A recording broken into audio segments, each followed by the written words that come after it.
Welcome everybody to wisestake.com MMA DFS podcast. I'm your host Jeff, aka Wigspitter, aka Wiggy Wiggleson, coming straight at you from wisestake.com. If you're listening to me for the first time, I go over MMA DFS for DraftKings. I go over just a first look overview, basic strategy. If you want full in-depth breakdowns of each fighter, you're going to have to subscribe at wisestake.com. An event pass for MMA is only $4.99. You'll gain access to 24/7 chat room. You'll gain access to the premium article. There's also a live stream the day before the event. This event is a little awkward because it starts 1:30 a.m. Pacific time, so that'd be 4:30 Eastern time. It's in UFC. This is UFC Singapore, so it's going to be a different time frame. So, yeah, if you're not a subscriber, head on over to wisestake.com and sign up for the event. I'll look forward to seeing you in the premium chat. You can also hit me up on Twitter at JEFPO. If you have any questions about MMA DFS, I'm always willing to chop it up. But yeah, let's get right into the card. I'm only going to go over a few fights today. I'll go over everybody's salary, but who I'm going to pick GPP wise and stuff like that, I'm not necessarily too sure right now. But there's a lot of there's some value on this card, but at the same time, it's going to be, you're going to have to navigate some landmines. Just keep that in mind when you're building your rosters. But let's jump right into it. The first fight on the card is Janelle Olasa going up against Sasaki. Sasaki salary on DraftKings is $9,000. He's a minus 300 favorite at the time of this recording. Janelle Olasa's salary is $7,200, and he's a 250 underdog. I don't necessarily. I think Sasaki probably is going to have a good opportunity to use his strength, which is his submission game. I think Janelle Olasa, his fight style,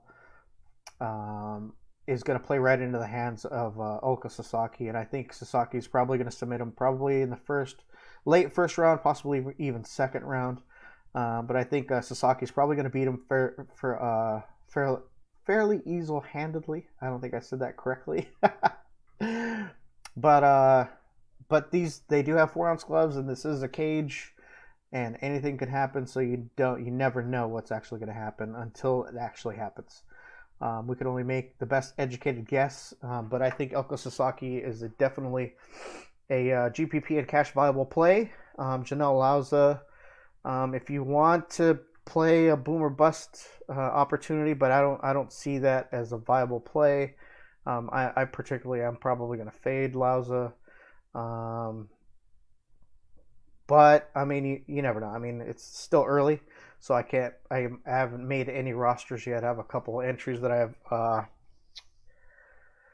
reserved, but other than that, I haven't really made any rosters yet. So moving on to the next fight, we have Snell going up against Naoki Inoue. Inoue's another submission specialist going up against Snell. Both these guys are fairly similar in their fighting styles. I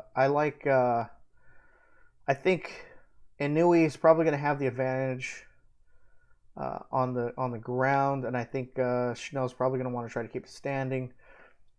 Inoue's salary is $8,900. He's a minus 190 favorite. Snell's salary is $7,300. He's a plus 165 underdog. I haven't really looked too much into roster. Like I said, this is my first look breaking down the fights. I have watched video on most of these fighters, but I haven't really dove deep into it. I'm going to do that later on tonight. I have a handful of notes on each fighter so far, but I think this is probably a closer fight than it appears to be. Matt Snell is a formidable opponent, but I'm not sure at 8,900 if Inouye's going to be able to get the submission or a stoppage. So it's a possibility that this fight goes to a decision. At 8,900 and in a decision victory, this is possibly going to be a grappling match with a few advances. It could be close that he pays off his salary if he's able to land any takedowns. But Schnell does have moderate takedown defense. So I don't know. I think Schnell might be a value play at this point, but I'm not sure yet. Moving on to the next fight, we have Viviana Pereira going up against Yan Xiaonan. Pereira's salary is 8,800. She's a minus 165 favorite. Xiaonan's salary is 7,400 and a 145 underdog. Majority of the women fights, I like rostering them if it's a good matchup. Both these ladies are strikers. Both these ladies are going to brawl. I think at 8,800, Pereira, if she's able to, actually both these ladies, if it goes to decision, I think they have a good chance of putting enough solid strikes, significant strikes. I'm sorry, against each other in order to pay off their salary. It's possible that either way, I think they're both. I think Xiaonan probably viable for like a punt play, for a value saver, but I don't know. We'll see. Moving on to the next fight. This is actually a very intriguing fight. I actually wrote Jake Matthews off. He trains with his dad, and his dad isn't necessarily like the greatest MMA coach, but you hear him in his corner, he's just yelling out abnormal instructions to Jake. I was hoping that he'd not transfer, but at least spread his wings out and go check out other fight camps and see if he could expand his game. But now that he's fighting at 170, he seems like he's he's filled out a little more. He seems like he's in a better place. In his last fight against Li Jinglong, I think it was. He looked pretty good. He rocked him a couple times. Shinzo Anze this dude is a nutcase, man. I like him. This fight is probably going to be one of the most anticipated fights for me. Excuse me. I like this matchup. Matthews is 9,400. He's a minus 525 favorite. Anze 6,800 and he's a 415 favorite. 415 underdog. Don't mind me. I'm dealing with allergies or something. I don't know what's going on. But if Anze can weather the storm and draw this out to 2 or 3 rounds, maybe even take it to decision, I'm not saying that he's going to win. I'm not saying that at all. But Jake Matthews, it just seems like he's filling out. I think at 170 I think he's more comfortable in at this weight class. I definitely like Jake Matthews for cash and GPP, but he is the highest price fighter on the card. He's one of the heaviest favorites, but it could be an interesting fight. As long as he gets an early finish, he's definitely going to pay off his salary. But if it does go 3 rounds, it's possible that he lands multiple takedowns, multiple advances, and he'll be able to pay off that salary for sure. Moving on to the next fight, we have Song Kenong versus Hector Aldana. I haven't watched any fight video on any of these fighters, to be honest with you. I read some articles on both fighters, but I haven't watched any fight film yet. So I'm not gonna be able to give you any video interpretation of each fighter. Song Kenong's salary is 9,100. He's a minus 280 favorite. Aldana's salary is 7,100 and he's 240 underdog. I'm not sure. Like I said, I haven't watched any fight on this video, fight on these guys, so I'm not sure. So I'm going to move on to the next one. Shane Young versus Rolando Dai. Dai is a Filipino boxer, $7,500 salary on DraftKings is 145 underdog. Young, 8,700 salary, minus 165 favorite. Dai's going to go in there and he's going to swing for the fences. He's basically going to he's trying to mash it up with Young, and that could play right into Young's strength. I've seen some fight video on Young, and seems like a decent striker. At 8,700, it's a possibility he gets that early finish. I like Shane Young for GPPs. Might be a slight risk for cash, but I think it's a good matchup for him against Dai. So I like Shane Young for both GPP and cash. Moving on to the next fight. This is Twitter is ablaze with conspiracy theories about Song Yadong.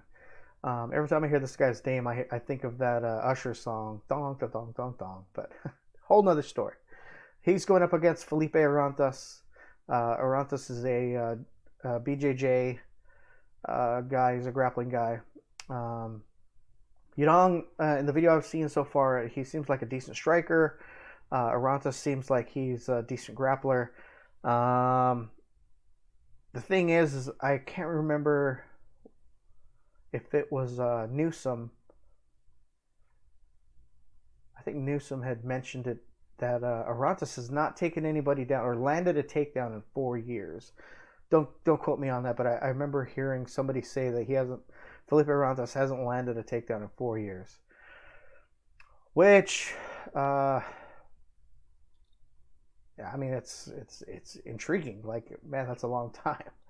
But the only thing that scares me about Aroundus is for Song Yadong is that is if he's able to get the fight down early, it's possible he gets that submission.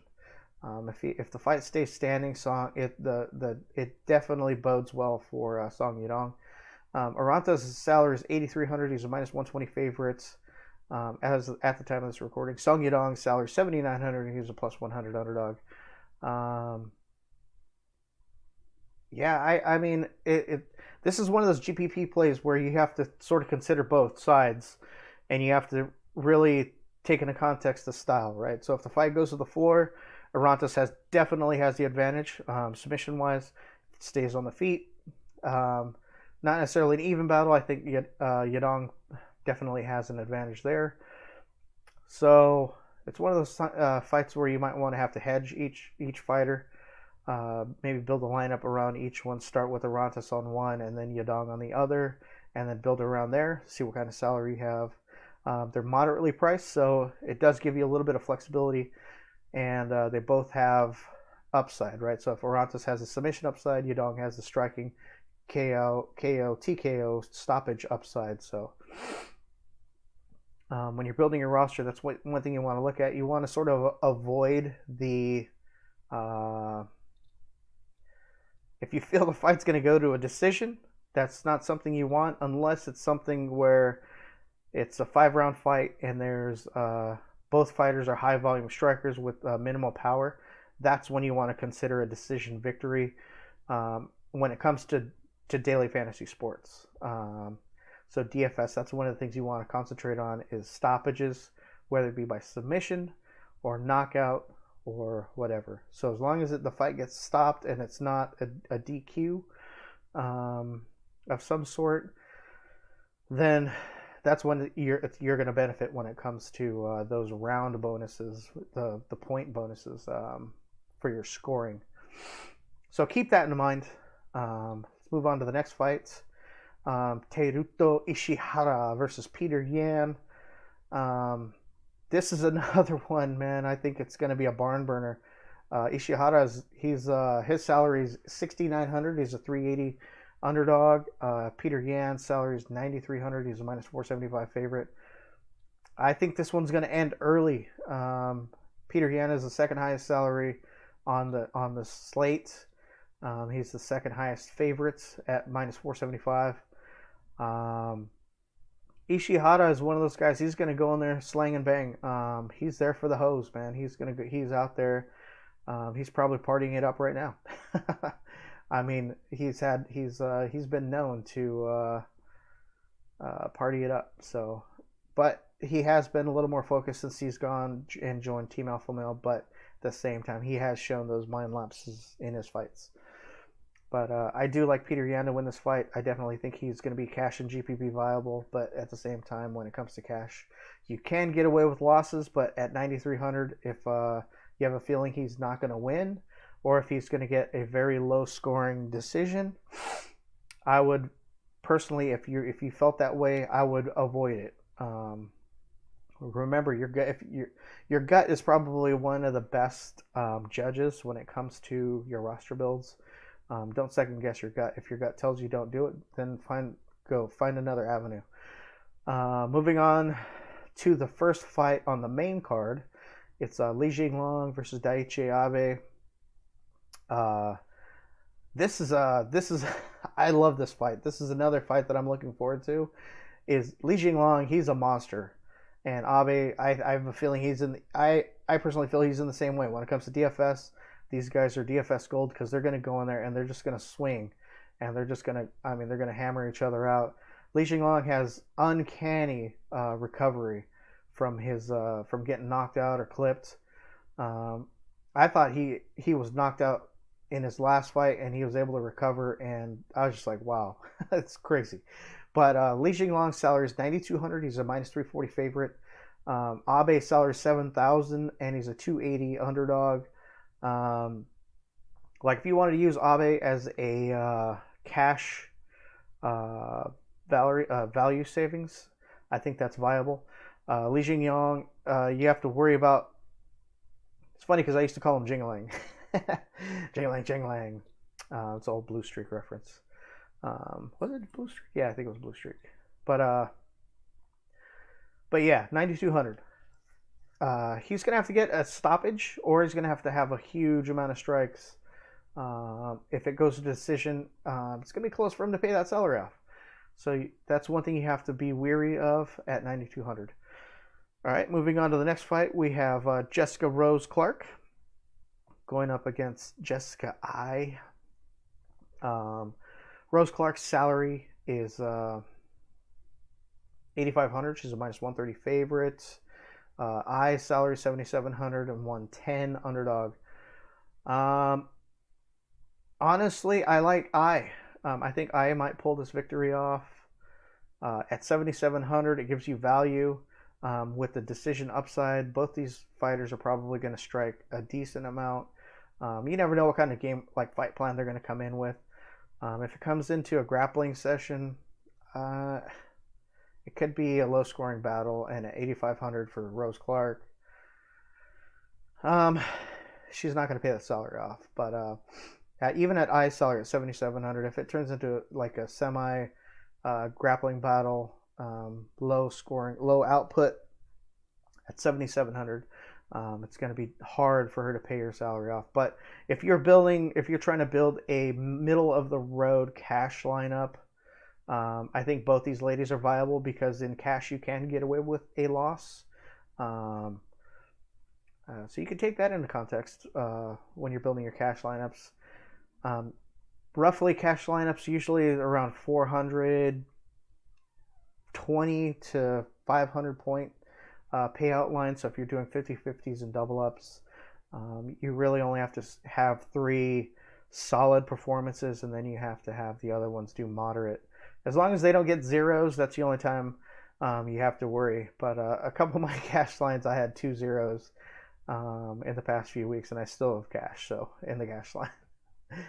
But that's what's funny about cash is it's not necessarily easy, but it's a lot easier than GPP. So I mean, you don't want to min cash in GPPs. I mean, it is a bittersweet. Like, okay, I got my money back, but I mean, you want the eye on the big prize. You want to be at the top of the podium. You want to be in the winning circle.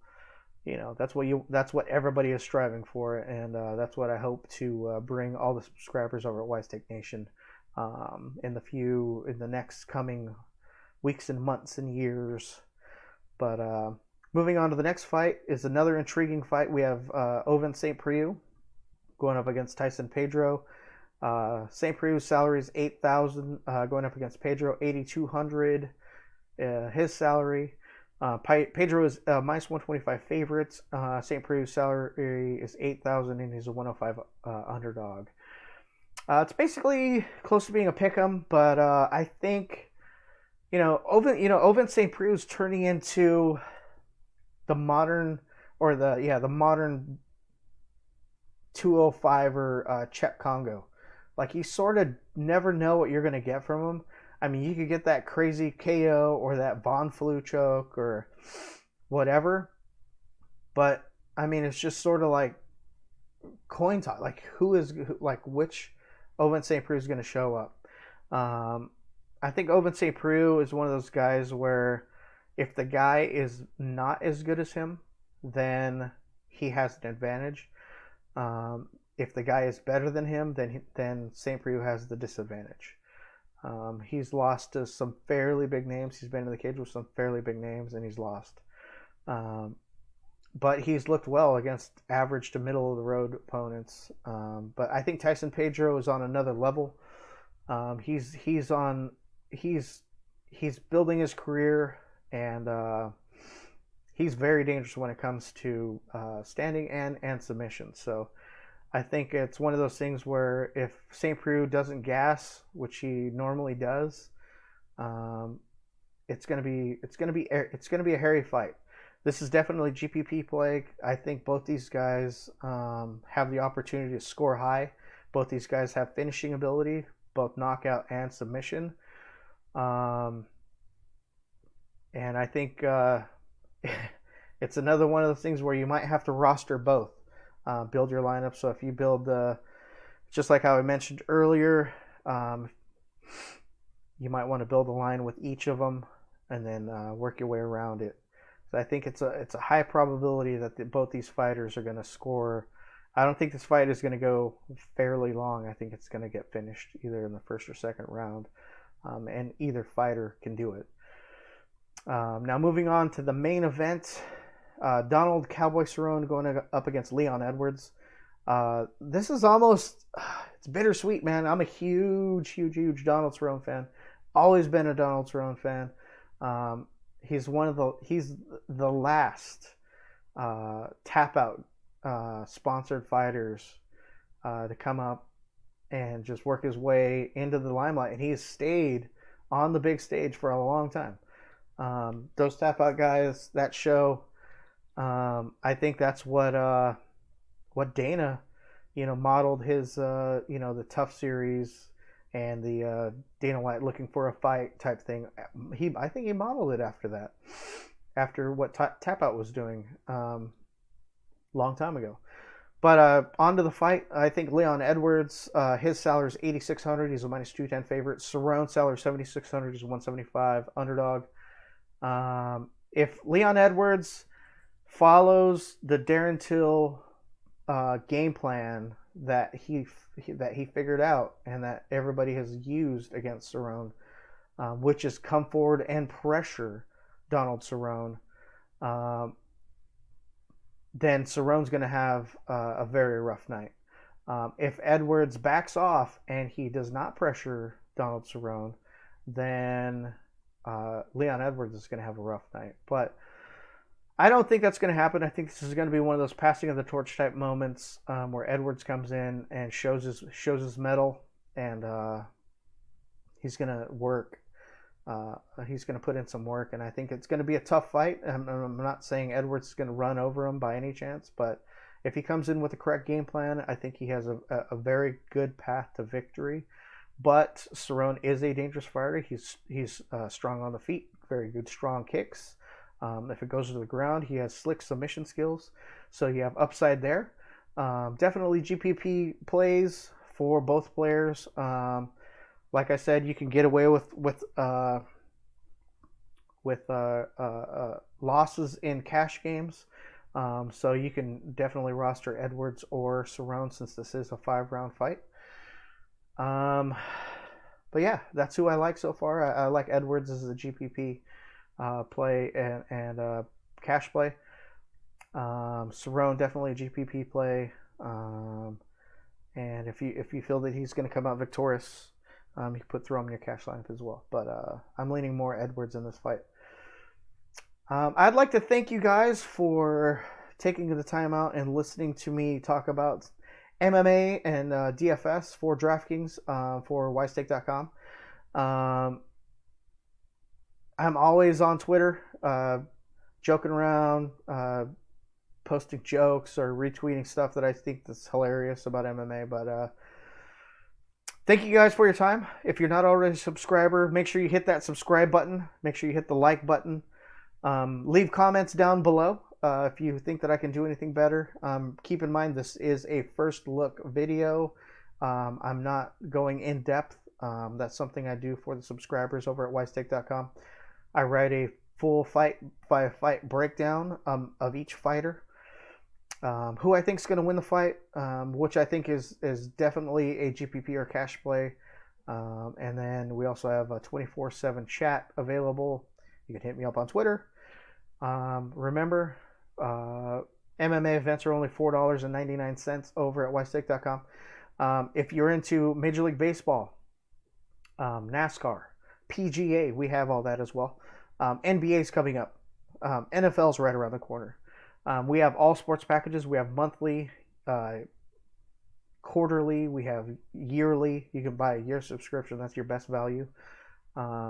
You can buy a day pass for Major League Baseball. It's only $2.50. Also, if you're listening to us on Podbean, iTunes, make sure you leave us those 5-star reviews. Help us climb those charts.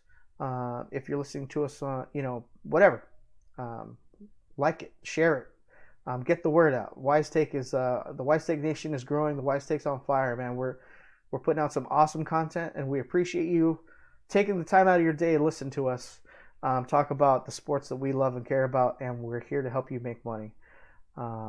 Thank you again, as always. Good luck, be safe, and have fun. Yes.